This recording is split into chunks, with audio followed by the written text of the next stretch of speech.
شروع اللہ کے نام سے جو بڑا مہربان نہایت رحم والا ہے۔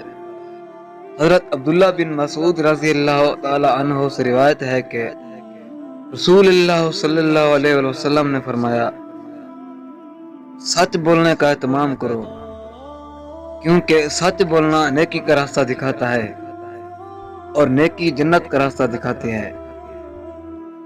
انسان مسلسل سچ بولتا رہتا ہے اور سچ بولنے کی کوشش میں لگا رہتا ہے، یہاں تک کہ وہ اللہ کے ہاں بھی سچا لکھ دیا جاتا ہے۔ اور تم لوگ جھوٹ بولنے سے بچو، کیونکہ جھوٹ برائی کا راستہ دکھاتا ہے اور برائی دوزخ کا راستہ دکھاتی ہے۔ انسان لگاتار جھوٹ بولتا رہتا ہے اور جھوٹ بولنے کا خواہش مند رہتا ہے، یہاں تک کہ وہ اللہ کے ہاں بھی پکا جھوٹا لکھ دیا جاتا ہے۔